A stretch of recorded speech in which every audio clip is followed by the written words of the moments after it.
Quand on a écouté une chanson comme ça, on s'arrête d'abord un petit moment avant de reprendre le souffle. Hein, et bien sûr, c'est Mr. Fool, Monsieur Fool à l'instant, avec le titre Ne me mens pas. Dis-moi tout, hein, raconte tout ce que tu veux, mais ne me mens pas. Dis-moi la vérité. Dis-moi que tu me trompes, dis-moi que tu me fais mal, dis-moi, mais ne me mens pas, ne me mens pas. Alors que Lynch a chanté il y a quelques années. Dis-moi, mens-moi, dis-moi des choses que mes oreilles veulent entendre. Il y a l'autre qui te dit, mens-moi, il y a l'autre qui te dit, ne me mens pas. Bref, c'est la Saint-Valentin bientôt, donc voici de belles chansons quand même dans une playlist romantique hein, chez vous dimanche. Hein, vous pouvez, si vous ne pouvez pas aller dans des soirées, des événements, à deux à la maison, vous achetez votre champagne avec un bon repas. Vous avez laissé les enfants sont allés quelque part. Hein, vous êtes deux, si vous êtes avec des enfants à la maison, vous passez un très beau moment autour d'un champagne. Vous échangez les cadeaux et puis vous passez un bon moment d'amour. C'est souvent important. Une fois par an, ça ne fait pas de mal. Au contraire, ça fait beaucoup de bien. Et comme le bien que nous aurons tout à l'heure, parce que nous allons beaucoup apprendre avec notre invité qui nous a rejoint sur ce plateau. Bonjour, bienvenue. Bonjour Solange. Voilà. Bonjour Larissa. Bonjour Mireille. Vous êtes de la Jeune Chambre la Jeune Chambre internationale. De la Jeune Chambre internationale. Oui, Jeune Chambre internationale. Du Cameroun. Donc, c'est la présidente de 2021. Oui, pour 2021. Pour 2021. One year to lead, un mandat, une année pour diriger. Et voilà. Alors, la jeunesse est célébrée demain. Mais on se rend compte que on a une jeunesse qui est un peu perdue quand même. En matière... la jeunesse n'ose pas beaucoup. Ici, chez nous, c'est plus qu'est-ce que l'État fait pour nous, on se plaint énormément. On est très loin de cette citation je pense que c'était Martin Luther, non, c'est pas Martin Luther King, c'est John Fitzgerald Kennedy qui disait, avant de vous demander ce que l'État a fait pour vous, dites-vous, qu'est-ce que vous avez fait pour l'État? Beaucoup de plaintes autour chez les jeunes, mais pas vraiment d'initiative personnelle. C'est tout à fait ça, Solange. Pour aller dans ton sens, effectivement, aujourd'hui, beaucoup de jeunes se plaignent. Et c'est vrai qu'on est aussi confronté à une très grosse problématique de la jeunesse, notamment dans le cadre du chômage, de l'orientation. Déjà, il y a beaucoup de jeunes qui ne sont pas orientés. On a un problème d'orientation de la jeunesse aujourd'hui. Donc, lorsque vous finissez avec votre secondaire, vous ne savez pas où vous allez aller, vous ne savez pas ce que vous allez faire. Beaucoup se lancent dans des filières qui sont en inadéquation avec le marché du travail même. Donc, c'est là le premier problème. Et d'où naît le problème de chômage, le problème d'emploi au Cameroun. Donc, beaucoup de jeunes n'ont pas d'autonomie financière. Et vous savez, quand un jeune n'a pas d'autonomie financière, en général, il est en train de grincher, de se plaindre, de dire voilà. Et la première personne vers qui porte sa plainte, c'est généralement le gouvernement. Le gouvernement ne fait rien pour moi, l'État ne fait rien pour moi, je suis confrontée à mon sort, voilà, je suis seule au monde. Donc c'est un peu ça, la difficulté que nous avons avec la jeunesse aujourd'hui. Nous avons aussi beaucoup de problèmes liés à la déviance. Donc vous avez remarqué, on parle beaucoup de consommation d'alcool, de libertinage sexuel, de consommation de drogue. Voilà, donc c'est véritablement un problème qui est un problème lié et qui est un problème qui tient vraiment la jeunesse. En dehors de ça, nous avons aussi le manque de compétences en entreprise. Ça, c'est clair. Donc vous allez dire, ok, je veux me lancer dans le monde de l'emploi. Mais est-ce que beaucoup de jeunes qui aujourd'hui sont recrutés dans les entreprises ont cette compétence véritable dès qu'ils entrent, donc dès qu'ils sont recrutés? Est-ce que justement cette compétence est mise en avant? Donc c'est un problème aussi, le manque de compétences, et ça c'est aussi dû à la faible, ou du moins le taux de stage au niveau des entreprises. C'est-à-dire qu'il faudrait qu'effectivement beaucoup de jeunes se rapprochent et qu'ils sachent que voilà, je peux apprendre à travers plusieurs volets, que ce soit au niveau de l'entreprise ou alors que ce soit au niveau des associations. Donc c'est un peu ce problème-là. Et pour ceux qui se lancent dans l'entrepreneuriat, parfois sur le terrain, ils sont avalés par les plus grosses entreprises, ils sont confrontés à beaucoup de difficultés. Donc effectivement, c'est l'une des raisons pour lesquelles beaucoup de jeunes se plaignent aujourd'hui, mais qui, si on arrête de se plaindre, on peut s'asseoir et se poser véritablement les bonnes questions et trouver une solution à ces problèmes.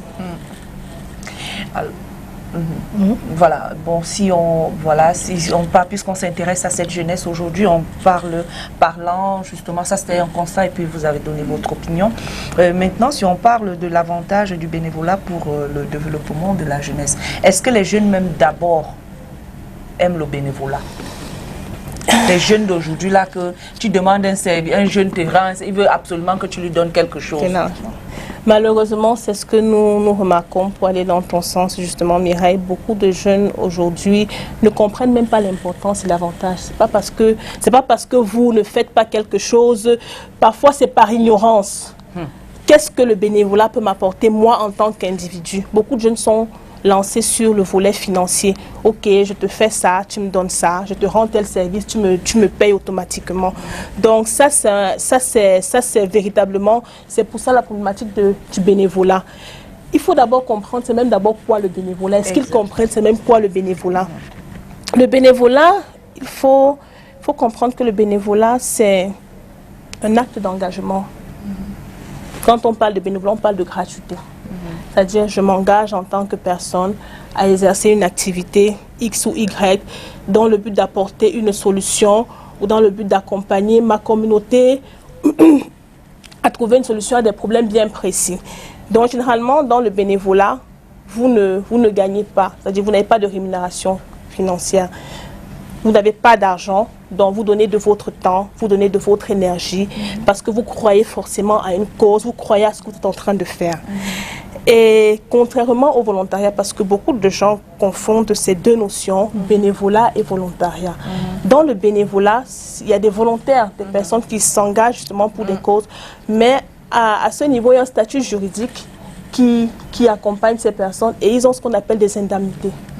Donc, c'est aussi travailler dans un sens, mais véritablement, comme j'étais en train de dire, le bénévolat, c'est un bon trépied, c'est une bonne école pour à l'apprentissage du jeune.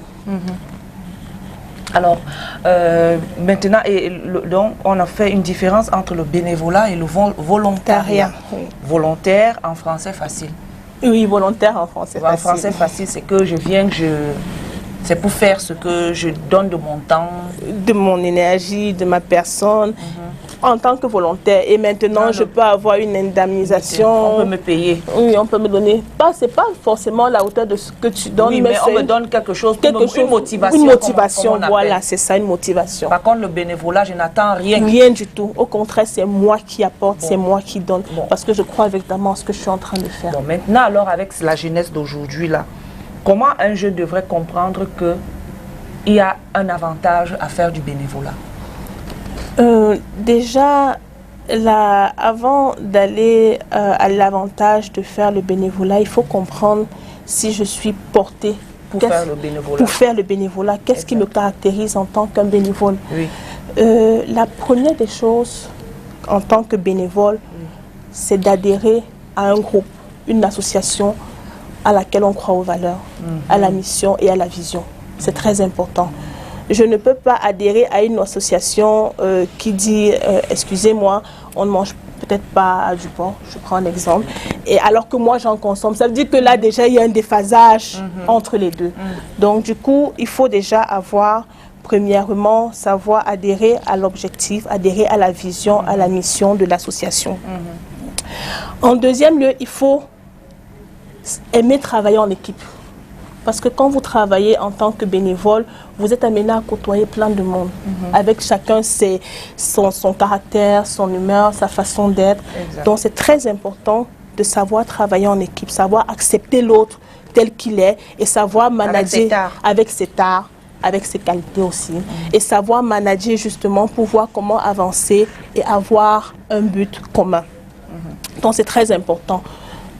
Le troisième volet, c'est qu'en dehors de ça, en tant que bénévole, il faut toi-même personnellement savoir où est-ce que je suis en train d'aller. Donc, il faut savoir avoir tes propres valeurs et te définir ta vision.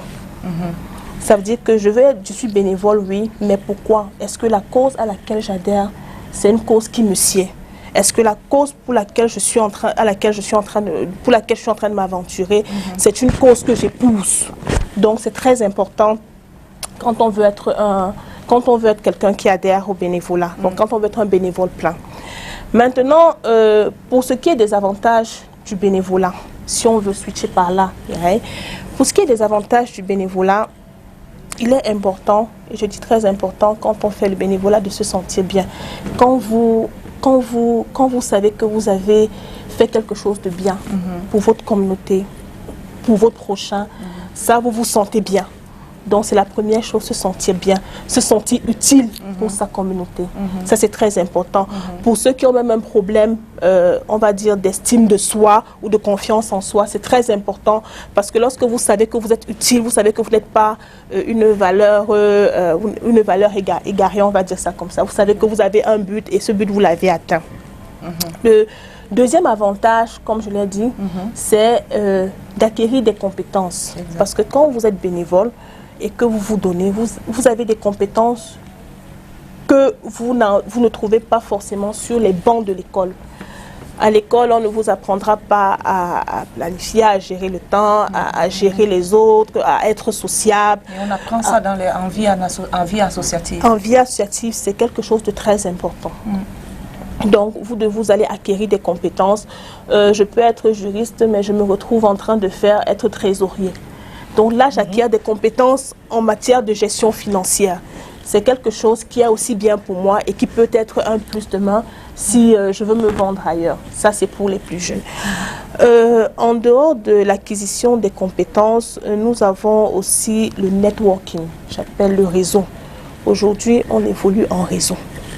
C'est-à-dire tout ce qu'on fait aujourd'hui, si vous voulez vraiment, c'est-à-dire là, j'ai telle personne qui fait ci, j'ai telle personne qui fait ça. Selon les compétences de tout un chacun, on se met ensemble et on trouve comment travailler ensemble. C'est là aussi qu'on crée, ça peut créer des liens commerciaux, ça peut créer des liens autres que forcément le... Quelqu'un peut même facilement avoir un boulot via ces personnes-là.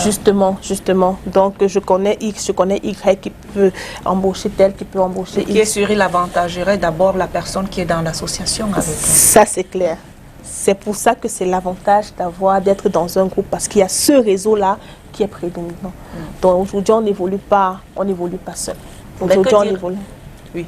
Que dire alors, parce que dans ces associations où tout le monde exerce dans le bénévolat et puis il y a souvent, c'est souvent des guerres, des guéguerres, c'est souvent compliqué à gérer. Ça, je ne te le fais pas dire. C'est clair, dans un groupe, même en famille, je veux dire, quand vous venez de plusieurs horizons, vous avez des mentalités diverses, vous avez des façons d'être, vous avez une éducation, c'est des éducations différentes. Même si vous avez après une même valeur que vous suivez, vous avez une même vision, c'est des éducations différentes. Donc, si déjà en famille, avec vos propres frères, c'est pas toujours évident. Même si vous avez eu la même éducation, il arrive toujours qu'il y ait des tiraillements. Ça peut arriver, même dans votre vie de couple. Donc, imaginez une association où vous venez de divers horizons. Et maintenant, vous devez tous être ensemble pour fédérer et adhérer à une même vision. Donc, c'est pour ça que nous nous retrouvons souvent à avoir des conflits. Mais, comme je dis, lorsque nous avons un but commun, c'est ce but commun qui doit toujours nous regrouper. C'est très important.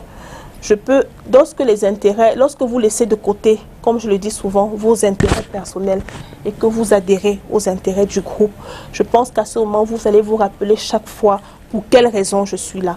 Et lorsque vous comprendrez que les intérêts du groupe ne sied plus à mes intérêts personnels, vous allez simplement vous retirer.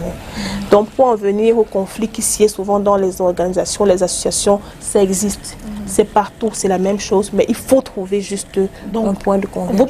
Vous pensez que le bénévolat peut être un tremplin, peut être le bon chemin pour apprendre vraiment à vivre en société avec les gens, pour devenir un bon manager, un bon patron, un bon collègue, tout ça?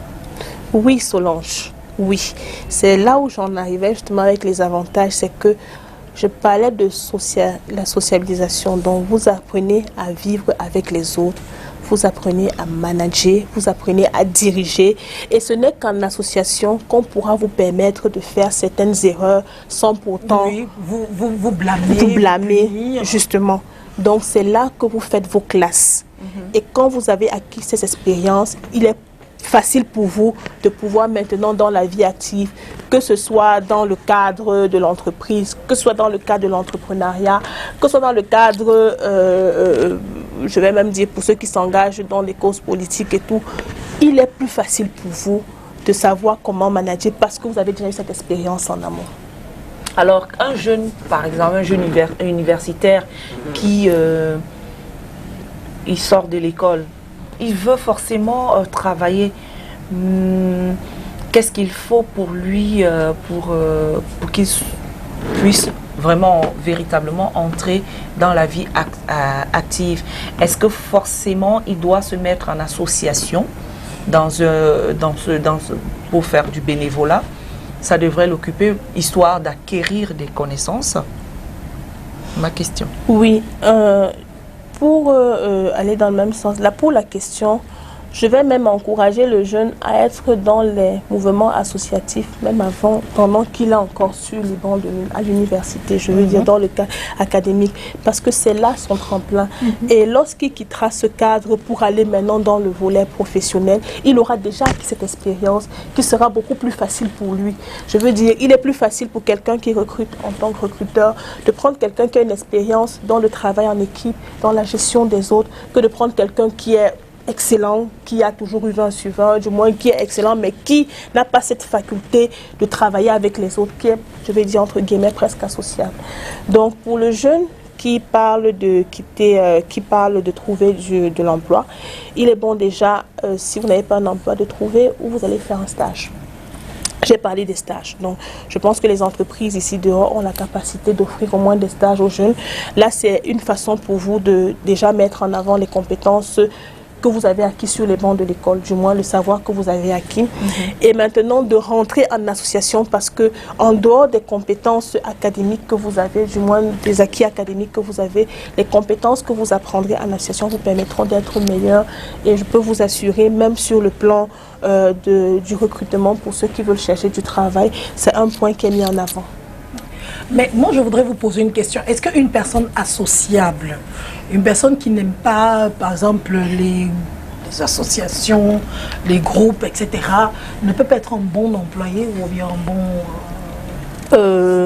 Ça c'est deux volets. Pourquoi je le dis? Parce que une personne qui est associable fera bien son travail. Si on le met dans le domaine de la sociabilité, ça veut dire qu'il n'est pas en interaction avec les autres. S'il est dans son volet, voilà, ok, il est dans sa bulle, là il n'interagit pas avec les autres, donc sur le coup, que ce qu'il soit sociable ou associable, ça n'a pas vraiment d'impact. Mais par contre, si vous le mettez dans un tremplin où il va devoir travailler avec les autres, là ça va être difficile, non seulement pour lui, mais pour ceux qui travaillent avec lui. Et il va casser un peu la chaîne.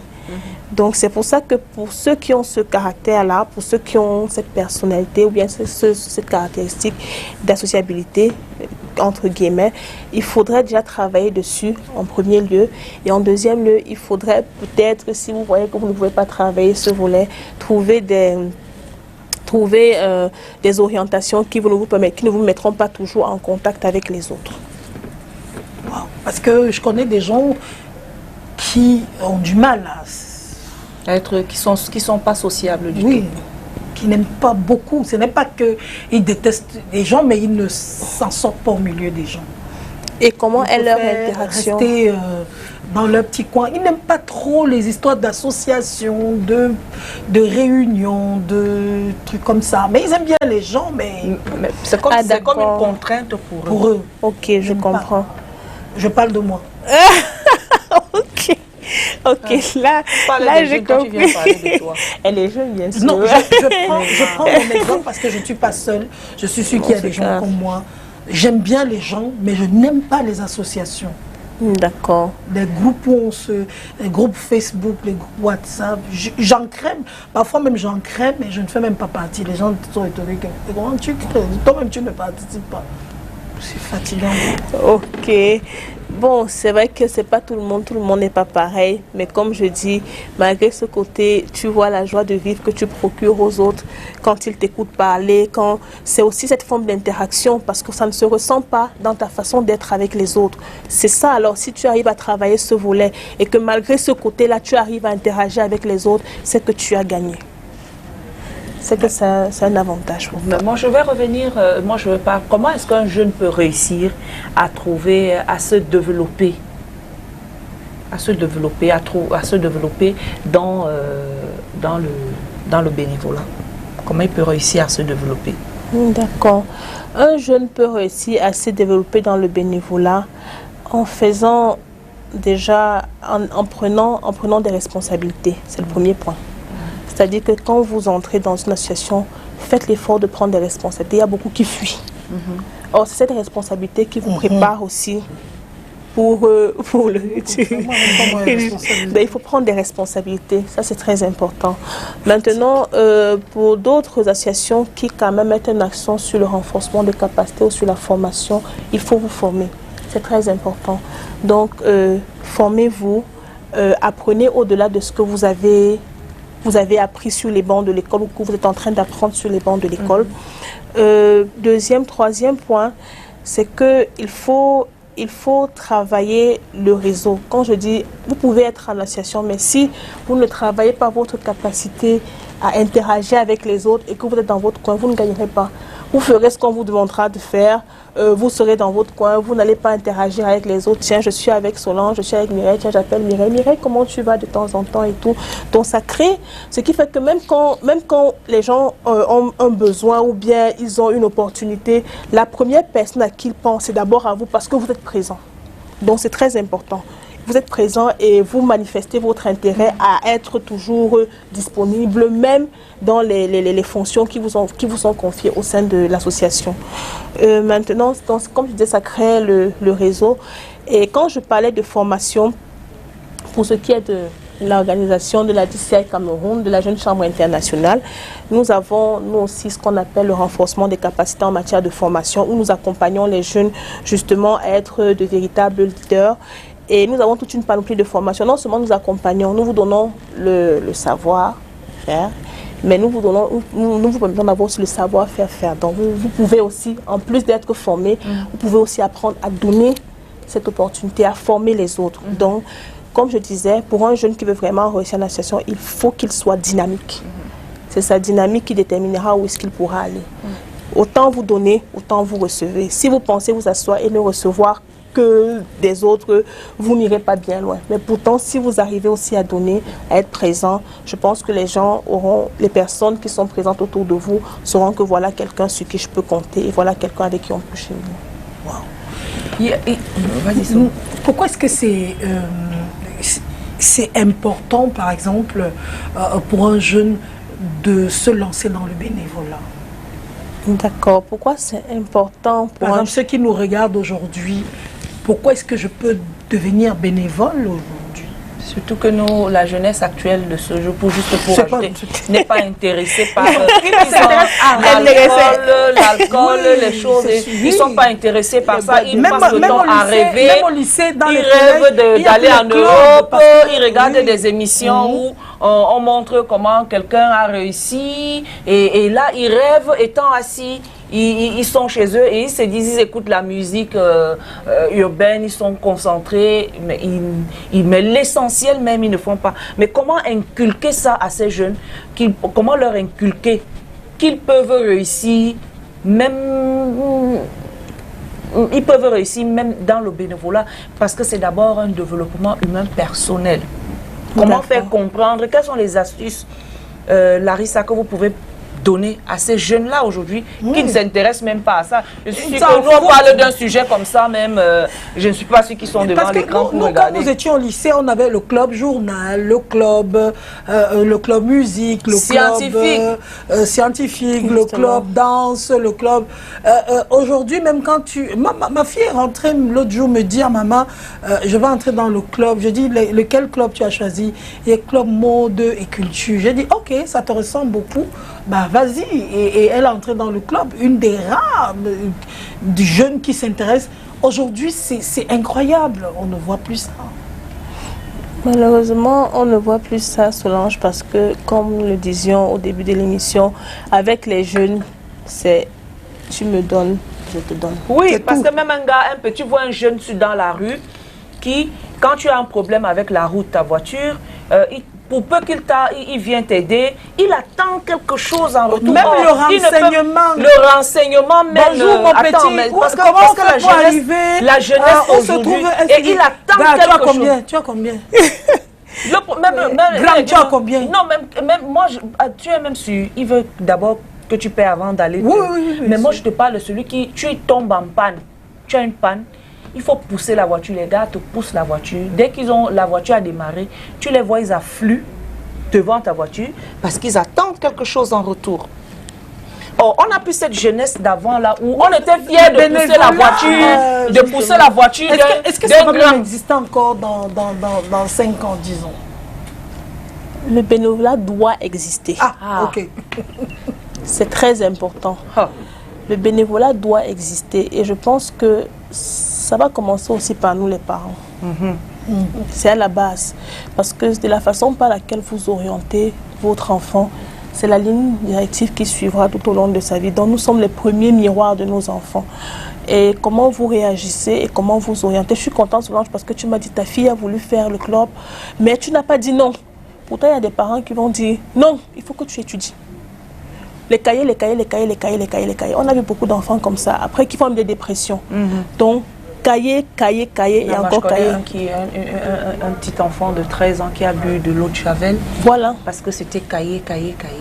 Justement. Donc, les parents de 13 ans. Et c'est parce qu'elle a aussi regardé ça à la télé. Le parent n'avait pas...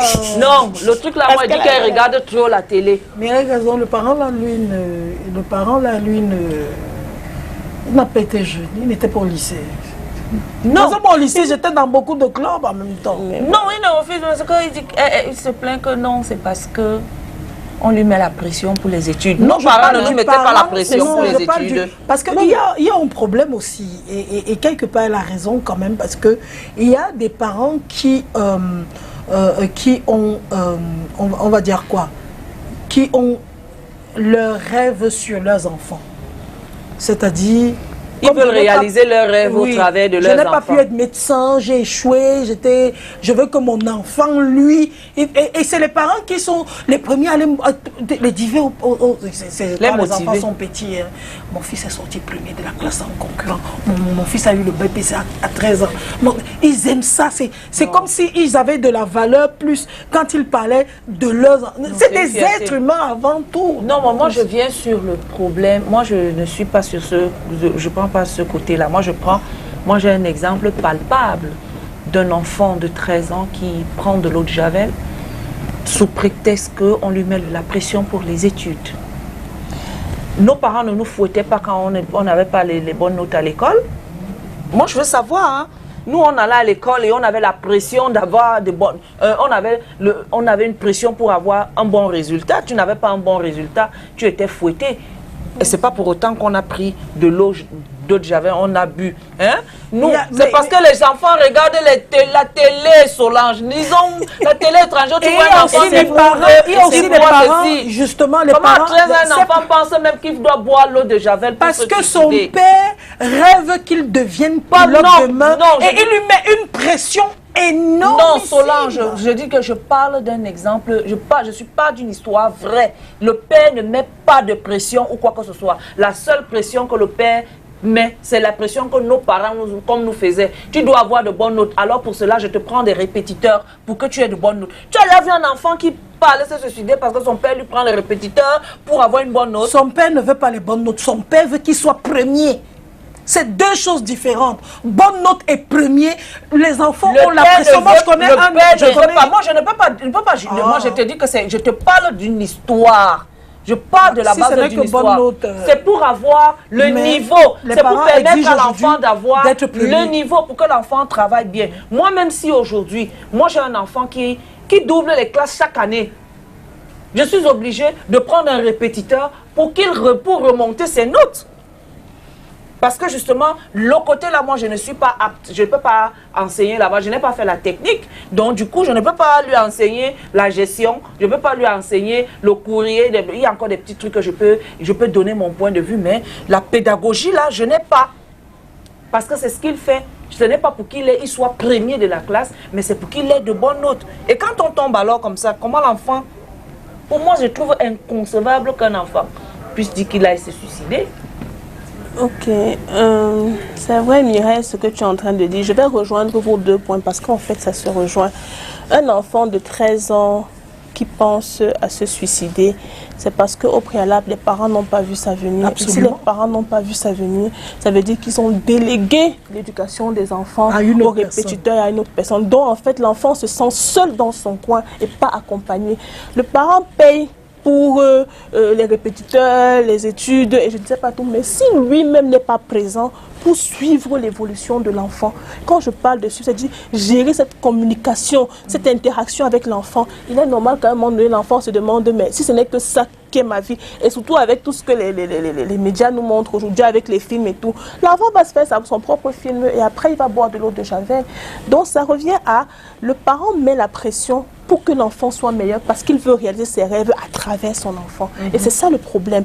Vous avez des enfants qui ne sont pas forcément prêts pour les études. Je vais vous prendre un cas. Ça c'est un cas patent. J'ai une dans ma famille de mes tantes. Elle est au Canada, ça c'est entre guillemets. Ses enfants, son mari est mathématicien, prof de mathématiques à l'université, machin et tout. Elle est prof de biochimie, donc c'est des scientifiques à la base. Le premier fils travaille bien, il est allé à la NASA. Le deuxième, oui, il travaille, il est professeur comme son père de mathématiques. Le troisième a décidé d'être chorégraphe.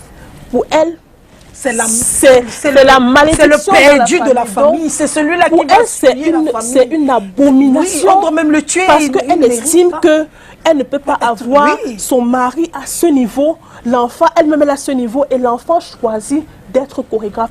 Et pourtant, l'enfant gagne mieux sa vie que ses deux premiers enfants. Ça, c'est malheureusement le problème parce que les parents, eux, estiment que comme je pense que j'ai été comme ça, mon enfant doit automatiquement, et ils ne causent pas, ils n'écoutent pas l'enfant.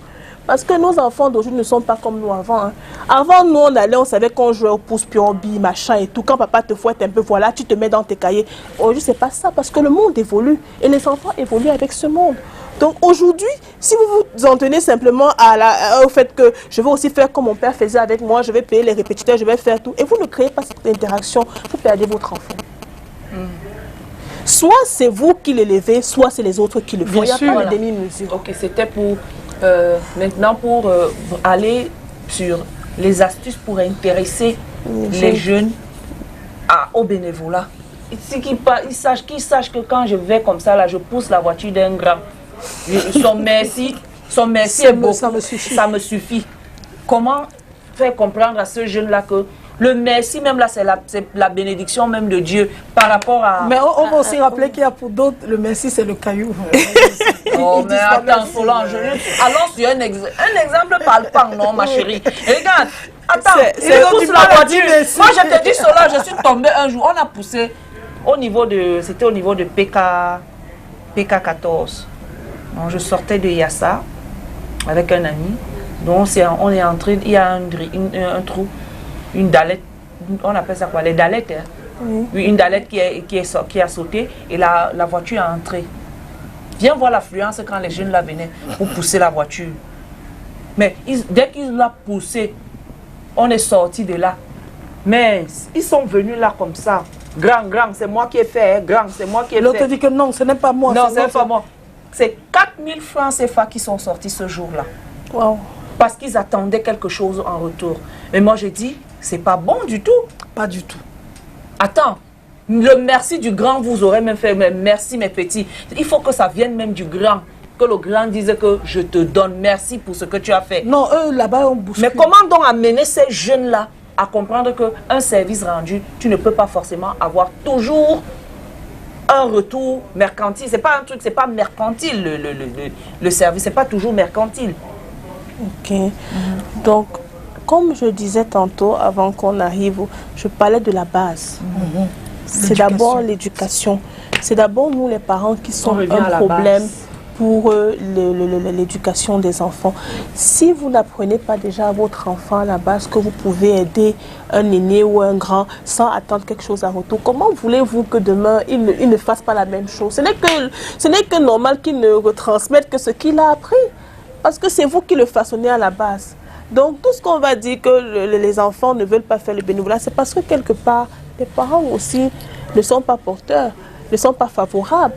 Donc il faut déjà comprendre ça. Donc à la base, je vais interpeller aussi nous qui sommes parents, d'amener nos enfants à intégrer, pour rien même parfois, prenez même vos enfants, allez même dans des orphelinats. Commencez même par là, parce qu'il y a beaucoup d'enfants qui souffrent, ça il faut le dire, et qui ont besoin de cette chaleur humaine. Vous ne pouvez peut-être pas élever tous ces enfants, mais le fait d'amener et que vos enfants soient en interaction avec ces enfants et qu'ils comprennent quand même que voilà, je peux d'une manière comme d'une autre savoir que, écoute, je peux apporter mon aide, je peux aider mon ami à laver ses habits, je peux aider à apporter un petit truc si j'ai un cahier ou moi je peux faire un don. Donc ça, c'est ce qu'il faut cultiver dans l'esprit de l'enfant à la base. Maintenant, quand on parle de grand, il faut aussi parler de respect. Aujourd'hui, quand votre petit enfant vous dit mouf, vous êtes là, vous regardez, vous dites ok, c'est normal parce que l'enfant a 1 an. Il peut me dire ça. Pourquoi que le mouf là, c'est seulement à vous qu'il va dire non? Quand il grandit, ça c'est dans son esprit. Donc il commence à évoluer. Et demain, il va dire à la maîtresse, et quand il va dire à la maîtresse va le taper, vous serez la première à aller dire que ne touche pas à mon enfant. Pourquoi? Parce que non, c'est un enfant privilégié. Je ne sais pas s'il y a des enfants privilégiés ici dehors. Parce que c'est un enfant qu'il ne faut pas, parce que. Mais pourtant, je l'ai accouché difficilement. Mais pourtant, vraiment, je suis pas. Pour avoir l'enfant là, je suis allée faire. Surtout les enfants conçus, compliqués là, où on a fait les mais c'est ça. On a dépensé les millions. Non, j'ai accouché mon enfant au Canada. J'ai accouché mon enfant quand il arrive. Donc, c'est un enfant de je sais pas. Et c'est le travail des parents. Comment l'enfant va être demain? Il ne peut pas être bénévole, c'est pas justement. On a tout fait pour qu'il ne soit pas altruiste. En même temps aussi, il y a des enfants à qui on a inculqué ça et qui ne l'appliquent pas. À force de se noyer avec les autres de la société, ils font pareil. Mais là, maintenant, il va toujours revenir aux parents de dire que, écoute, attention. Ça devient comment? C'est important, Mireille, on ne touche pas à mon enfant. On ne gronde pas mon enfant. Il vient à l'école. La maman vient et bagarre. On va dire, c'est genre, tu accouches l'enfant, mais tu n'accouches pas le cœur de l'enfant. Comme ça se dit couramment. On accouche l'enfant, mais on n'accouche pas le cœur de l'enfant. Quand on est à dépasser. Non, vous savez, le caractère de l'enfant. Comment rendre mon enfant bon? Parce que le bénévolat, ça vient de la bonté. C'est de bon. Comment est-ce qu'un enfant va être bon? Parce que de plus en plus, on a des enfants mauvais. C'est vrai. Comment rendre un enfant bon? C'est compliqué. C'est-à-dire, quand vous avez raté l'éducation à la base, comment rattraper plus tard? D'accord. Comment rattraper l'éducation? Peut-être c'est aussi peut-être à ce niveau aussi, au niveau des institutions, que ce soit scolaires ou académiques, c'est aussi bien d'intégrer ce volet. Je pense que ma fille me parle souvent de l'éducation civique, oui. En fait, du moins, de l'éducation, on leur apprend les bonnes manières, comment on dit bonjour, comment on dit merci, bref, comment se comporter dans la société. Donc, je pense que ce volet doit être vraiment mis en avant dans l'éducation des jeunes. C'est-à-dire, si c'est possible même de l'introduire dans les programmes scolaires et académiques, il faut que les jeunes sachent, si vous ne travaillez pas pour votre communauté, personne ne le fera à votre place. Vous ne serez que des opportunistes et vous ne serez que des personnes qui viendront profiter de ce qu'il y a sans donner. Ça, c'est des... J'aime bien à dire, c'est un peu des petits démons, des petits serpents que nous fabriquons sans le savoir. Donc, si à la base, le parent n'a pas pu véritablement lever l'enfant pour pouvoir lui inculquer certaines valeurs, parce que ça commence aussi là, les valeurs que vous inculquez à votre enfant et ce avec quoi il grandit. Si c'est qu'il n'a pas acquis ces valeurs, comment on peut rattraper? On peut rattraper en instaurant justement dans les milieux éducatifs, les milieux scolaires, ce volet de bénévolat. C'est vrai. Et si on le fait, je pense que même si ce n'est pas tout le monde qu'on va rattraper, on rattrapera une bonne partie. Ouais. Quand on était jeune, on était dans le MEJ, on était dans la GEC, on était dans des choses comme ça qui nous ont, mine de rien, transformés. Justement, et qui ont fait de nous ce que nous sommes aujourd'hui. Moi, je me souviens, toute petite, j'avais dans les 14 ans, 15 ans par là. Moi, ma mère avait passé un séjour d'1 mois dans un hôpital de la place à Yaoundé. Je me souviens, j'allais en maternité, j'allais laver les bébés. Dès que je trouve une femme qui veut laver le bébé, je cours, je dis que pardon, je veux aussi laver. Je veux aussi laver. J'avais 15 ans et je l'ai fait pendant tout le séjour de ma mère à l'hôpital là-bas, puisqu'elle était en maternité. Je l'ai fait pendant tout son séjour. Ma mère même me pinçait, me ramenait derrière comme ça que viens rester ici, on ne t'a pas demandé de faire. Elle me le demandait. Mais moi, j'étais toujours poussée à aller faire... à aider. Mais aujourd'hui, ce n'est plus le cas. On a même, en plus, comment donc faire confiance avec aujourd'hui les enfants, les jeunes, avec les porte-monnaies magiques. On a peur aujourd'hui. C'est la magie, hein. On a peur aujourd'hui. Voilà comment est-ce que l'enfant va être bénévole, comment est-ce qu'il va se sentir, il va se développer via ce bénévolat-là. Quand son camarade de la 4e, un gars de la 4e, de la 3e, va proposer à un enfant de 5e le porte-monnaie magique en 5e, on fait comment? Ça, c'est un phénomène qui Vous avez beaucoup de travail. Vous avez du travail. Oui. Mais on va y arriver. Ce n'est pas seulement le travail d'une personne, c'est le travail de nous tous. Tout le monde. Vous travaillez à sensibiliser. Vous sensibilisez, que ce soit les parents, que ce soit les jeunes, que ce soit les enfants, dans les différentes émissions. Dans notre niveau, pour ceux que nous accueillons, nous les sensibilisons à être beaucoup plus utiles pour la société, justement à se donner. Et maintenant, même au niveau de l'école, eux aussi sensibilisent à leur niveau. Donc je pense que c'est avec l'apport de tous, en fédérant tous ces efforts, que nous allons arriver véritablement à construire une nation que nous voulons voir épanouie, c'est-à-dire une nation dont nous sommes tous fiers. Parce que je ne suis pas sûre que vous, à votre niveau, si vous entendez que les enfants ont des porte-monnaies magiques dans vos établissements, ou bien vous avez des enfants qui ont des caractères déviants, je ne suis pas sûre que vous-même vous serez rassuré pour votre propre enfant. Ça commence chez le voisin, ça arrive chez moi. Donc, avant que ça n'arrive chez moi, il faudrait bien que, à mon niveau, je commence, et je commence aussi à travailler pour que chez le voisin, ce ne soit pas ça. C'est aussi ça le plus important. Ne pas penser seulement, c'est pour ça que je dis ne pas penser à son intérêt personnel, penser que c'est l'intérêt collectif qui fera aussi le bien-être personnel. Donc c'est très important. Oui, très très important. Et malheureusement aujourd'hui, en nous écoutant, moi, pendant qu'on est en train de parler là, depuis le téléphone n'est pas encore ouvert. J'ai l'impression que le travail est très lourd et long et grand. À force de discuter comment on cause, j'ai déjà mal à la tête. En fait, j'ai l'impression que... on est comme si on est dans une nasse. Oui, non, en fait, j'ai l'impression que c'est nous les parents qui avons raté le coup. Oui. Parce que moi je suis souvent surprise lorsque je m'en vais sur Facebook et que je pars sur les pages camerounaises, les pages de Congo, ça, machin, etc. Vous allez vous rendre compte que c'est les jeunes qui, pour la plupart du temps, commentent. Et on dit des choses, on dit des trucs, il n'y a pas de respect, il n'y a rien du tout. Les gens sont devenus... Et je pose souvent la question, chaque fois que je fais un direct, je dis, mais qui vous a élevé? Est-ce qu'on doit rentrer d'abord à la base, c'est-à-dire essayer d'élever les parents? Comment élever vos enfants? Je ne sais pas... Moi, je proposerais peut-être aux enfants, aux jeunes là, même ceux qui se mettent sur les réseaux sociaux, etc., de souvent penser à leurs parents. Est-ce que tout acte que je pose, est-ce que mon père ou ma mère serait fier de moi? Si on apprend l'histoire de honore ton père et ta mère, je crois que si on inculque ça, on dit ça à ses enfants, chaque acte que vous allez poser, dites-vous que avant de poser cet acte, posez-vous d'abord la question de savoir, est-ce que mon père ou ma mère serait d'accord pour que je pose cet acte? Si on conscientise les enfants, on essaie de parler comme ça aux enfants, peut-être qu'ils prendront un peu conscience, même si on va chasser le naturel et il va revenir au galop, mais ça va prendre du temps. Mais au moins, on aura gagné. S'il avait 99%, il avait 100%, on pourra gagner 50%. Et au fur et à mesure, peut-être ça demande aussi beaucoup de patience, hein, vraiment.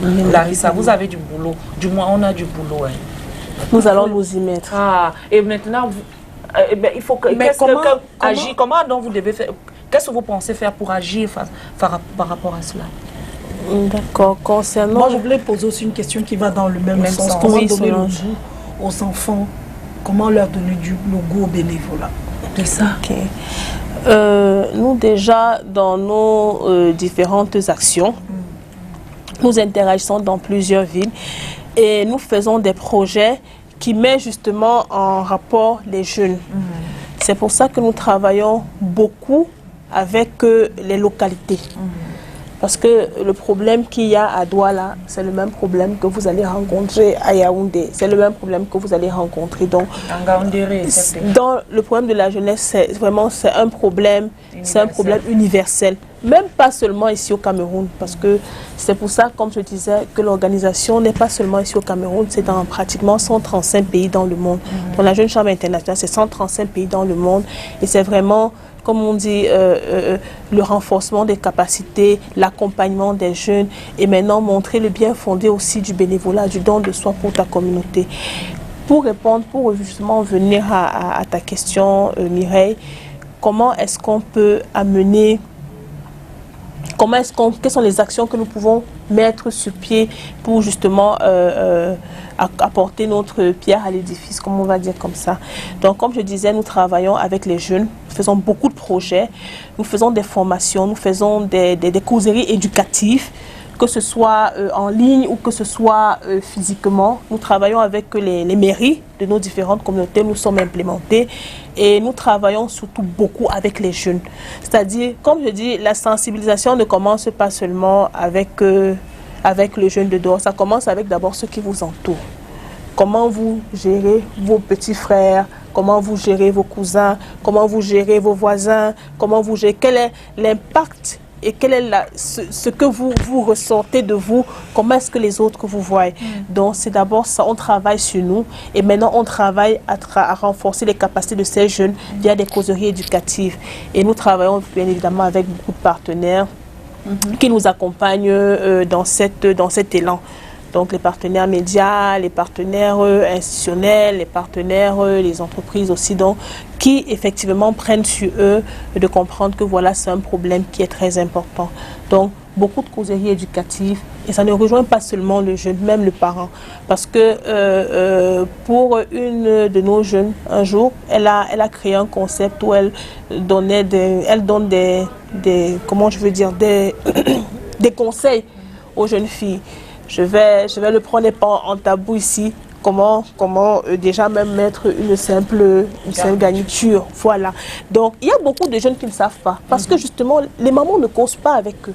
S'il y a un problème, il y a des jeunes, vous dites, c'est incroyable Solange, mais pourtant c'est là. Il y a des mamans qui ne savent pas comment aborder ce genre de sujet. Et quand vous ne créez pas ce lien, cette interaction avec votre enfant ou avec ce jeune, vous le perdez, vous laissez les autres faire son éducation à sa place. Donc, nous exhortons aussi beaucoup les parents à accompagner et même les instances éducatives, à accompagner véritablement les jeunes. Quand vous le pouvez, donnez tout ce qu'il y a en vous pour pouvoir accompagner ces jeunes. Ça passe par des causeries éducatives, ça passe par des émissions comme celle-ci aujourd'hui. Vous avez véritablement accepté de parler sur un thème aussi sensible et ça interpelle aussi pas seulement les jeunes, mais aussi les parents dans leur devoir et dans leur rôle. Le rôle qu'ils ont à jouer dans la société. Parce que ce n'est pas la société de Mireille ou de Solange, c'est notre société à nous, c'est notre environnement. Et c'est là où nos enfants, et c'est ce que nous allons laisser à nos enfants. Donc, comme je le disais, causerie éducative avec les parents et avec les enfants. Il faut leur donner le goût du bénévolat. Il faut leur donner le goût du bénévolat. Alors, et je pense qu'il y a aussi un autre côté qu'on veut souvent mettre de côté, c'est le goût de la crainte de Dieu. Parce que si vous apprenez déjà à vos enfants à aimer vous apprenez à vos enfants à aimer Dieu et à aimer son prochain comme soi-même, à militer, à être dans les groupes, à l'église, aller à l'église, des choses comme ça, ça crée en eux le côté bénévole. D'emblée, naturellement, ils iront vers les autres, des autres, voilà, sans rien attendre. Et c'est très important, même au niveau des valeurs que la Bible, que l'Église, donc ça veut dire que l'Église a du boulot. On va plus dire ici là que les églises, c'est une église, toutes les églises, à condition qu'ils soient vrais. Ce n'est pas pour dépouiller les gens. Le rôle de l'Église là, c'est d'abord d'éduquer même les gens sur le plan spirituel. Quand j'étais au lycée de Nebel, j'étais dans le MEJ, mouvement eucharistique des jeunes. C'était un très beau mouvement. On organisait beaucoup de belles petites choses. Ma chérie, j'étais dans le GBEC. Voilà. Moi, j'étais dans le GBEC. J'ai fait le GBEC. Voilà. Et ça nous travaillait. On avait des actions. On apprenait des chansons. On faisait des choses. Le mercredi, c'était magnifique. Avant, c'était jeudi des jeunes. On a ramené un mercredi. Et il y avait des sorties. Non, on faisait des trucs. Et après l'école, vous vous asseyez. Mais ça manque. Il n'y a plus ça dans les établissements parce que c'est aujourd'hui le porte-monnaie magique qui est dans les établissements. C'est dans les établissements. Le satanisme. Ouais. On prône ça. En tout cas, merci beaucoup. Merci, merci beaucoup. Merci Solange. Ce matin, on a passé un bon moment, on a rêvé, c'est vrai qu'on est un peu triste, mais on dit l'espoir fait vivre. Continuons de croire, faisons notre rôle en tant que parents, c'est très important. Jouez votre rôle de parents. Ne laissez pas les autres gens devenir les parents de vos enfants. Pendant que vous êtes encore en vie, vous avez le droit et vous avez le devoir et votre rôle. C'est vraiment d'inculquer une éducation à vos enfants. Ne laissez pas les autres. Moi, personne ne peut éduquer mes enfants à ma place. J'éduque mes enfants. Point barre. Donc, c'est clair. Moi-même, on va se retrouver demain, Mireille Grace, et ce sera le 11 février. On sera en mode jeune. On va s'amuser avec toute la jeunesse. Avec la prophétesse. Évidemment, elle-même, je suis sûre qu'elle sera en mode jeune. Ah ouais. Bref, portez-vous bien. Et prenez soin de vous. Ciao. Merci. Prenez soin de vous. Ciao, ciao. Connectés sur STV. Au revoir. Au revoir. Merci. Go, go, go, go.